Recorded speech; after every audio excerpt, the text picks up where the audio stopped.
general, the frequency of the QRS wave or how many of the QRS waves per minute, it reflects the heart rate. For example, everybody has what's called a sinus rhythm, and that's your like normal heart rate, your resting heart rate.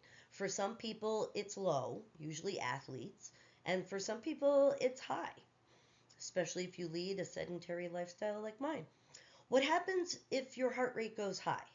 Well, we call that tachycardia, which is a high heart rate, and you would expect to see more cardiac cycles on the EKG paper per unit of time.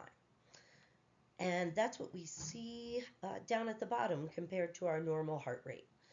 Notice how, again, the background of these diagrams are EKG paper. So we're talking about the same intervals. If your heart rate dips below normal, that's called bradycardia, a low heart rate, and you would see fewer QRS waves or cardiac cycles per minute. You can also have an abnormal rhythm where like each of the QRS waves is not spaced out equally, or for example, you might get a P wave and then like another P wave right after it. Those are all other abnormal types of rhythms. The P wave corresponds to the SA node depolarizing or firing its action potential, those pacemaker cells. When a patient has a non-functional SA node, there's no P wave on the EKG. It's just not there. There's just no P wave. I mean, the P wave corresponds to those pacemaker cells. So the heart, it'll still contract, right? Because the AV node is setting the rhythm. And in this case, we would call this a junctional rhythm. And it can be a challenge.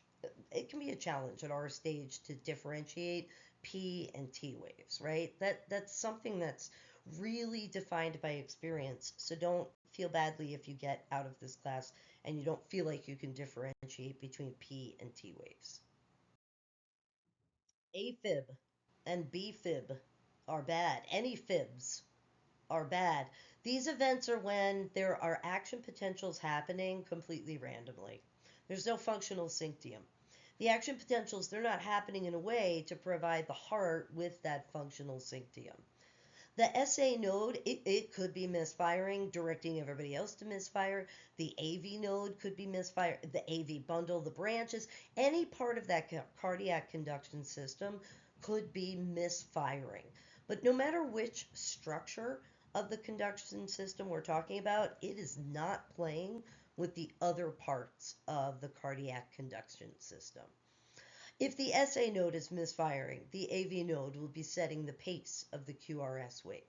The P wave on the EKG, reflecting atrial fib, will be all over the place. There will be too many of them, and they will not be of equal height, and they won't be in proportion to the QRS waves. What happens here is that the atria are not playing nice with the vents and squeezing blood into them. The atria are just like contracting randomly, and blood gets like kind of caught in the atria, creating blood clots, and this is why blood thinners are used to treat AFib. VFib down at the bottom is it's similar. This is when the vents aren't playing nice with the other parts of the cardiac conduction system. The QRS wave is completely unpredictable in height or in frequency. And this VFib unpredictability in the QRS wave, it completely obscures any P wave or T wave that might be there.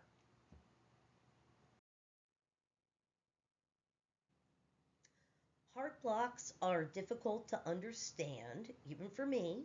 The name block refers to the fact that the atria and ventricles are blocked from communication with each other. And this is why there are so many different types of heart blocks, because it could be a couple different parts of the cardiac conduction system that's creating it. It's beyond this class. It really is to talk about diagnoses, right?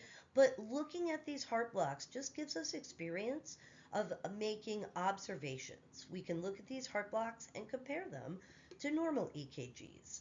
And this can help us create like a narrative.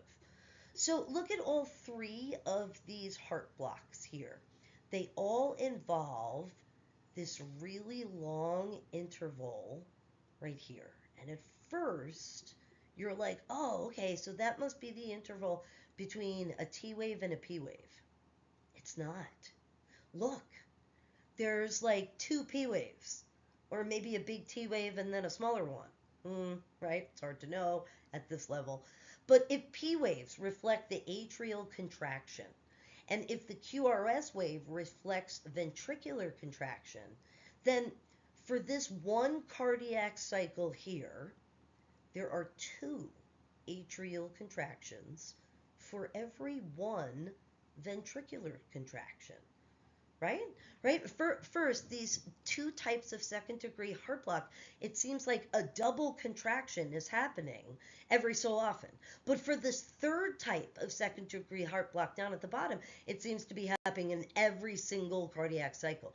And these are all, they're just observations that we can make from the EKG events. Many of us have seen or have had premature ventricular contractions. I say this with an enormous cup of coffee in my hand. PVCs are another anomaly. These contractions, they affect the QRS wave, making it look a little bit distorted. And PVCs are basically like a delay in the heart's pumping rhythm for one cardiac cycle. It's like thump, thump, thump, thump, thump, thump, thump, thump, thump, thump, thump, thump. They're usually not harmful.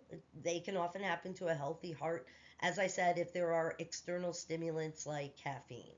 And it's kind of like one cardiac cycle gets a little bit delayed and then the next one tries to pick up for that time. Sometimes surgery for a ventricular septal defect can just do more damage than good. Because the AV bundle and both of the bundle branches innervate that interventricular septum, all those structures are at risk for damage, more damage. If they become completely disconnected, or if they're completely disconnected at birth, you have somewhat of a picture right like this one. The atria and the ventricles, they'll contract without regard for each other, just complete disregard. The SA node will set a sinus rhythm just for the atria, and it will make them contract about 80 beats per minute, for our example. And then the AV bundle, it'll set the rhythm for the ventricles. And for our example, it sets that rhythm at about 40 beats per minute, or pretty much half of what the SA node is doing. So we have the top half of the heart contracting at twice the rate of the bottom half of the heart. And since atrial contraction is represented by the P wave and ventricular contraction is represented by the QRS wave, you end up getting two P waves for every QRS wave and T wave. So there's two P waves for every cardiac cycle.